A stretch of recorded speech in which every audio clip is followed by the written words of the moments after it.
एक जंगल में टूनी नाम की चिड़िया अपनी दो बेटियों रानो और दीपा चिड़िया के साथ रहती थी। उसके पति सोनू चिड़िया ने उसे छोड़कर किसी कबूतरी से शादी कर ली थी, जिसके बाद से टूनी ही एक पिता और एक माता का फर्ज अदा करती थी। उसके साथ उषा कबूतरी टूनी को और अपने पोता पोती को बहुत चाहती थी, पर 2 दिन पहले ही उनका कैंसर के चलते देहांत हो गया था। बच्चों, मुझे काम पर जाना होगा, पर तुम दोनों अपना पीछे से ख्याल रखना। घर का दरवाजा हमेशा बंद रखना और जब मैं बोलूं तभी खोलना। और दीपा बेटी, तुम अपना और अपने छोटे भाई सोनू का ख्याल रखना। ठीक है माँ, मैं सोनू और अपना दोनों का ख्याल रखूंगी। आप बेफिक्र होकर काम पर जाइए। बच्चों, तुम्हें छोड़कर जाने का मन तो बिल्कुल नहीं कर रहा, पर अगर मैं काम पर नहीं जाऊंगी तो हम खाएंगे क्या? कितना अच्छा होता जो तुम्हारी दादी जिंदा होती। कम से कम मेरे जाने के बाद वे तुम्हारा ख्याल तो रखती। हाँ माँ, दादी की मुझे भी बहुत याद आती है, पर क्या करें, एक बार जो पक्षी मर जाए वो वापस नहीं आता। चलो ठीक है, गेट बंद कर लो और किसी के लिए खोलना नहीं। टूनी वहां से उड़कर अपने काम पर चली जाती है। तभी उनके पड़ोस में रहने वाला कालू कौवा उन बच्चों के पास आता है। वे कालू कौवा अच्छा पक्षी नहीं था, वे छोटे छोटे पक्षी के बच्चों को किडनैप करता था। दरवाजा खोलो बच्चों, देखो मैं तुम्हारे कालू अंकल। खोलो बेटा। अंकल रुको, मैं अभी दरवाजा खोलता हूँ। सोनू, माँ ने मना किया था ना कि उनके अलावा किसी और के लिए दरवाजा नहीं खोलना। पर दीदी, वो तो हमारे कालू अंकल हैं। कालू हो या भालू, मैंने एक बार बोला ना, समझ नहीं आता। सोनू दीपा से गुस्सा हो जाता है और वह कालू कौवा फिर से आवाज लगाता है। अरे सोनू बेटा, देखो मैं तुम्हारे लिए क्या लाया हूँ, ढेर सारी चॉकलेट। चॉकलेट? नहीं सोनू। वो कालू काफी बार आवाज लगाता है, पर दीपा उसके लिए दरवाजा नहीं खोलती, जिस कारण वह कालू कौवा वहां से चला जाता है। ये बच्चे तो मैं जितना सोचता था उससे ज्यादा चालू निकले, पर मैं भी कालू हूँ, इतनी आसानी से हार नहीं मानूंगा। वे कालू कौवा नई नई तरकीब निकालने लगता है और आखिरकार एक प्लान बनाता है। अब देखता हूँ तुम बच्चे कैसे दरवाजा नहीं खोलते। कालू कौवा फिर से टूनी चिड़िया के घर जाता है और अपनी आवाज बदलकर टूनी की आवाज में बच्चों को पुकारता है। बच्चों, दरवाजा खोलो, देखो मैं आ गई। दीदी दीदी, माँ आ गई, अब तो दरवाजा खोल दो। हाँ हाँ, खोल रही हूँ। तुम्हें बाहर जाने की बहुत ललक लगी है ना? दीपा उस कालू के जाल में फंस जाती है और दरवाजा खोल देती है। कालू अंकल, आप? माँ कहाँ है? तुम्हारी माँ कहीं नहीं, ये मैं ही था जिसने तुम्हें आवाज लगाई थी। तुम क्या सोचती हो तुम ही बहुत इंटेलिजेंट हो? तुम अभी पिद्दू हो और मैं हूँ कालू। वे कालू कौवा दोनों बच्चों को पकड़कर अपने साथ ले जाने लगता है।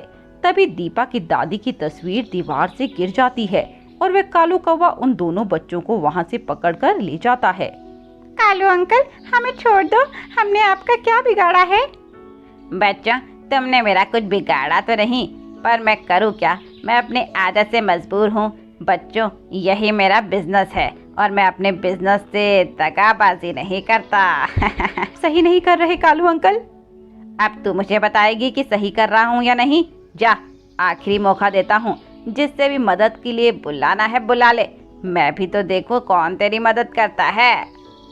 माँ, माँ, टूनी माँ, कोई है?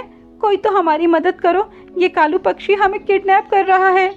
कोई नहीं आएगा, इस धरती पर से तो क्या, कोई आसमान से भी तुम्हारी मदद करने नहीं आएगा। तभी दीपा की दादी उषा कबूतरी, जो मर गई थी, वो वहां आ जाती है और उस कालू कौवे को जादू से उड़ा देती है। क्या बे कालू कौवे, तूने मेरे पोता पोती को हाथ भी कैसे लगाया?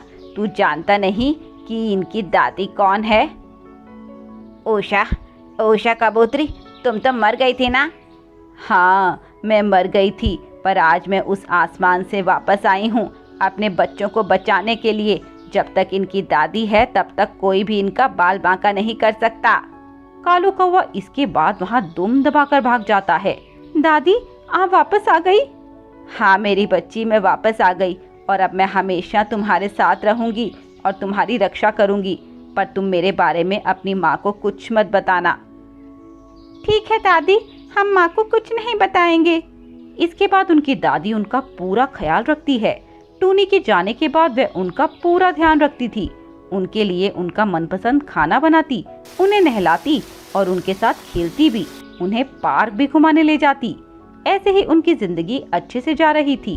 तभी एक दिन टूनी घर जल्दी आ जाती है और वह देखती है कि उसके बच्चे किसी के साथ खेल रहे हैं और हवा में उड़ रहे हैं। टूनी ये देखकर डर जाती है। बच्चों, तुम हवा में कैसे उड़ रहे हो? माँ, घबराओ मत माँ। दीपा, सच सच बताओ, कौन है यहाँ पर और मुझे दिखाई क्यों नहीं दे रहा? बोलो।